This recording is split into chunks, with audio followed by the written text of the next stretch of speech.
Why intelligent people struggle to be happy. It seems like a contradiction. Intelligence should make life easier, not harder. Smarter people should be able to solve problems faster, make better decisions, and build happier lives. That is what logic tells us. But reality tells a very different story. Study after study shows something surprising. Highly intelligent people are often less happy than those with average intelligence. They experience more anxiety, they feel more isolated, they struggle with simple satisfaction. And the question is, why? The answer is not simple. It is not one thing. It is a collection of invisible burdens that come with a fast and complex mind. Today we are going to explore each of those burdens, one by one. Let us start with the most obvious one, overthinking. An intelligent mind does not just think, it thinks about thinking. It analyzes every decision from 12 different angles. It imagines every possible outcome, including the worst ones. It replays conversations from 3 days ago, searching for hidden meanings and missed signals.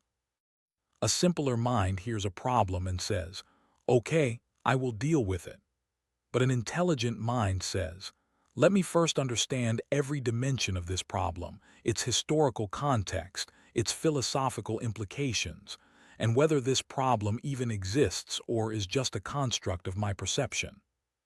This is exhausting. And the worst part, most of that mental energy is wasted. The imagined scenarios almost never happen. The overanalyzed decisions were fine either way. The hidden meanings in conversations, they were not hidden. They were never there. But knowing this does not stop the cycle. Because the intelligent mind cannot simply turn itself off. It is always running, always processing, always searching for something to solve.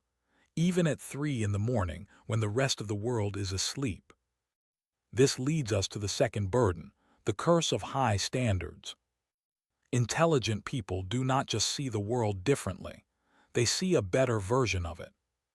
They can imagine how things should be, how relationships should work, how society should function, how their own life should unfold. And every single day, reality fails to match that vision.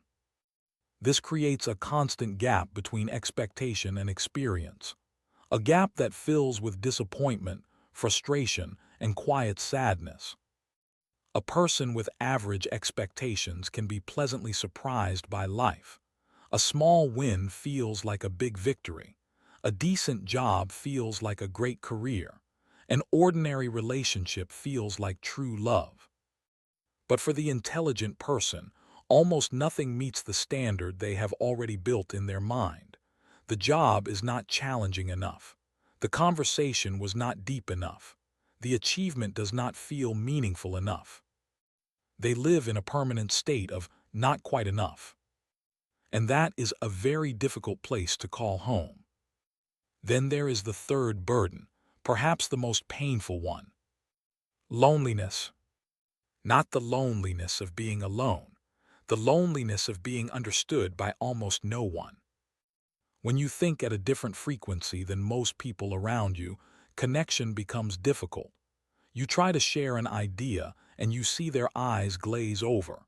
You try to express a feeling, and they offer a response that misses the point entirely. Over time, something inside you begins to close. You stop trying to explain. You stop reaching out.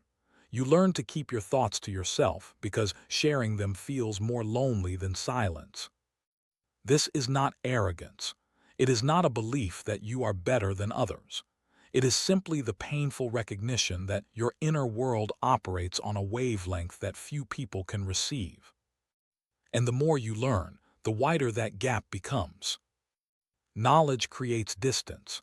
It pulls you away from the simple, shared experiences that bond most people together. You cannot unsee what you have seen. You cannot unknow what you have learned. And sometimes you wish you could. This brings us to the fourth burden, existential weight. An intelligent mind does not stop at surface-level questions. Why am I here?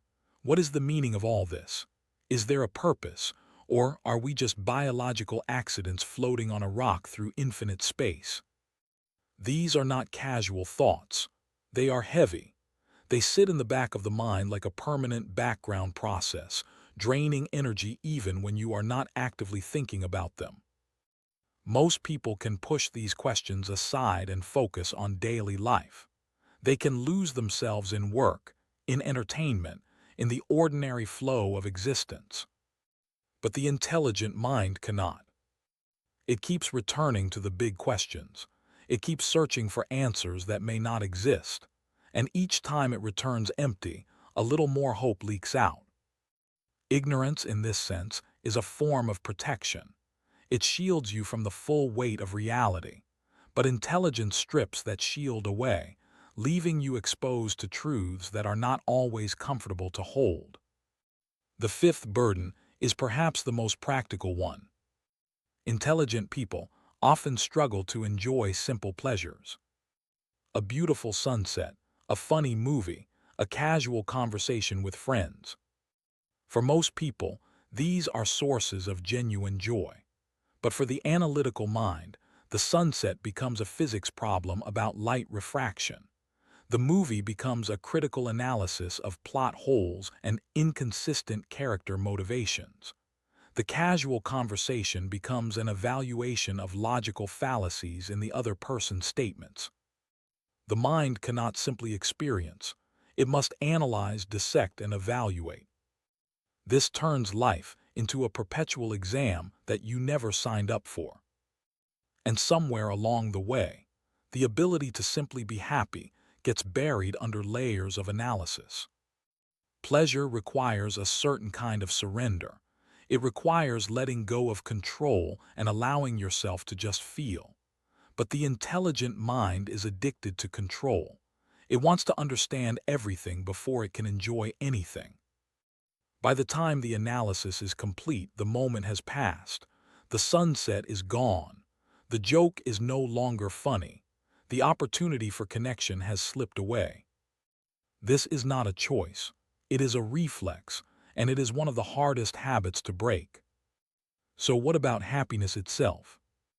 Intelligent people tend to overcomplicate happiness. They treat it as a problem to be solved, an equation to be balanced, a destination to be reached. They create mental checklists. When I achieve this, I will be happy. When I reach that milestone, I will be satisfied.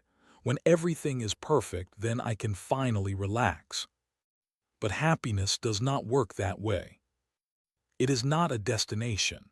It is not a reward you earn after solving enough problems. It is a byproduct of being present, of accepting imperfection, of finding meaning in the ordinary. And these are exactly the skills that an overactive intellect tends to weaken. The intelligent mind wants to optimize everything, including happiness, but happiness cannot be optimized. It can only be experienced.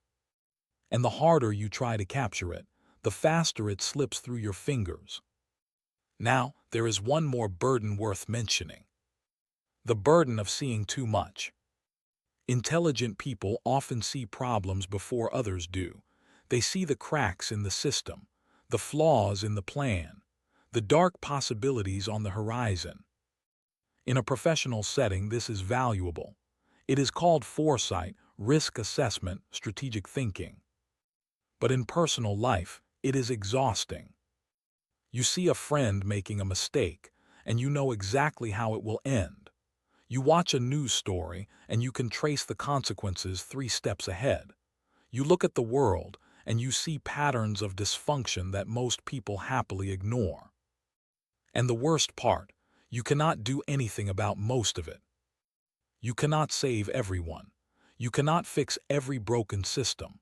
You cannot warn every person who is heading toward disaster. So you carry this knowledge like a heavy coat in summer, uncomfortable, unnecessary, but impossible to take off. This is the paradox of intelligence. The more you understand, the more you realize how little control you actually have. And that realization is deeply unsettling for a mind that is built to solve problems. So where does this leave us? Is intelligence a curse? Should we wish to be less aware, less analytical, less deep? The answer is no. These burdens are real, but they are not permanent. They are challenges to be managed, not punishments to be endured. The first step is awareness. Simply understanding that this pattern exists is powerful. It allows you to recognize when your mind is spiraling into overthinking, when your standards have become impossible, when your isolation is self-imposed rather than inevitable. The second step is balance. An intelligent mind needs quiet. It needs spaces where analysis is turned off and simple experience is allowed to happen. This is not weakness. It is maintenance. Just as a powerful engine needs cooling periods to avoid burning out, a powerful mind needs stillness to avoid consuming itself. The third step is connection. You may feel like no one understands you, but that is almost never true. There are others who think the way you think, who feel the way you feel. Finding them takes effort, but the effort is worth it. Because one person who truly understands you is worth more than 1,000 who do not. The fourth step is acceptance. Accept that some questions have no answers. Accept that perfection is not possible. Accept that happiness is not something you win, but something you allow. This is not giving up. It is growing up. It is the wisdom that comes after intelligence has done everything it can do. And finally, the fifth step. Use your intelligence for something meaningful. Not for endless self-analysis, not for tearing apart everything that is wrong, but for creating, for building, for helping, for understanding. Because intelligence, when pointed outward, becomes a gift. It is only when pointed inward endlessly that it becomes a burden.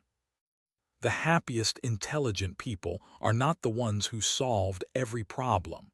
They are the ones who learned to partner with their own minds, to use their gift without being consumed by it, to think deeply without falling into the trap of thinking too much. So if you see yourself in these words, know this. You are not broken. You are not destined for unhappiness. You are simply carrying a powerful instrument that you have not yet fully learned to play. And that is okay. Because the song that comes from a well-tuned instrument is worth every difficult hour of practice. Your mind is not your enemy. It is your greatest tool.